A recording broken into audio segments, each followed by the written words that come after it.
Today we will be talking about watercolor painting. Watercolor is a type of paint, but is also a style of painting as well. I will be informing you all today on a brief history of watercolor painting, the materials that are needed to use watercolor painting, and 8 different painting techniques. We will start by exploring the history of watercolor painting. The following information of the history of watercolor painting was gathered from artmind.com, which was copyrighted in 2019, and scholastic.com, which was copyrighted in also 2019.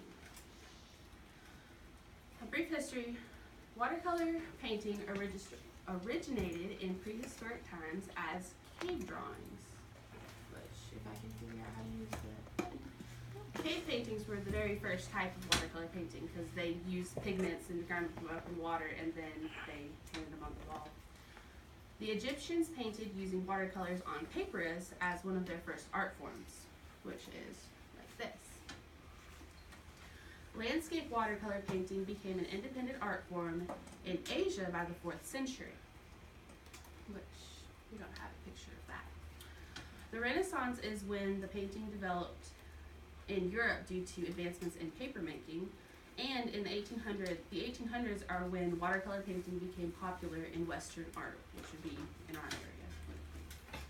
Moving on, we will now explore the materials needed for watercolor painting. According to watercolorpainting.com, copyrighted in 2016, there are 5 essential things needed to get started with watercolor painting. You will need the following: a brush, watercolor paper, a palette, water, and watercolor paints. And all of those are actually pictured on the PowerPoint. And Ms. Purtle will give you guys all of the supplies next week. Mm-hmm. Now we will learn about 8 different techniques of watercolor painting that I have learned from adventuresinmaking.com, April 13th, 2015. The first technique is salt. Sea salt is the recommended salt to use. When using salt, first paint the background colors. While painting is still wet, sprinkle salt onto the painting. Once it dries, use your hand to flake the salt off of the paper, and this is the effect that salt will have on the watercolor. A tissue is another way to give your paper, your painting texture. You first apply the paint, as we talked about before, and for the best results, you will want your painting wet and color saturated. While the surface is still wet, take a Kleenex and crinkle it up. You will apply it to the desired spot where the paint is still wet and press it firmly with your palm. You let it dry for just a little bit, but not completely dry, or it'll actually glue itself to the painting. This is the effect that a tissue has on watercolor painting. That's pretty. Alcohol is another technique. Rubbing alcohol can be dipped into with a Q-tip and then applied directly over top of the wet paint. It is best to let the alcohol actually drip onto the paper, and it's not recommended to use the Q-tip to touch it. This is what it looks like when you use alcohol with watercolor painting. Crayon resist is our 4th technique. Using a white crayon, you will first draw your design. If you are having a hard time seeing it, you can tilt your paper like this, and you'll be able to see the design. Once you finish drawing, you will use the watercolor paints to go over the design. This is what crayon technique looks like. You can see where the crayon made the watercolor not go on the paper. The next technique is what you guys will be doing next week. The technique is called using pen and ink.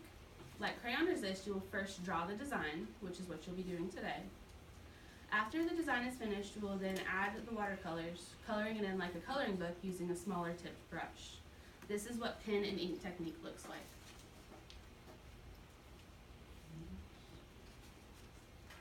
Water drops is the 6th technique we will be discussing. This method begins when painting your background first. You will saturate your paintbrush with either more water or more color, a different color.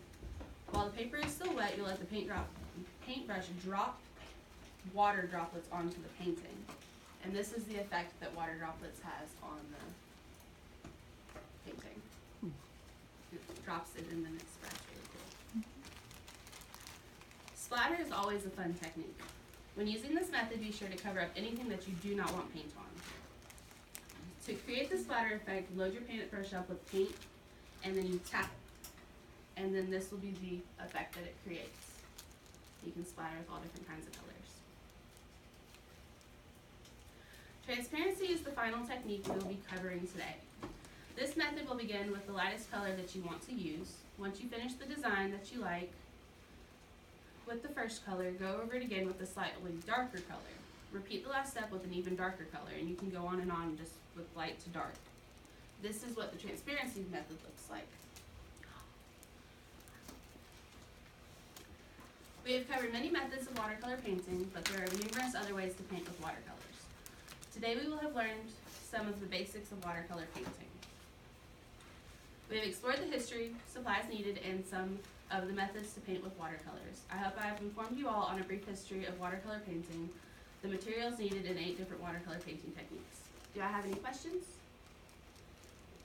All right, well, thank you guys. Thank you for behaving. Okay, let's give her a hand, guys. That was great.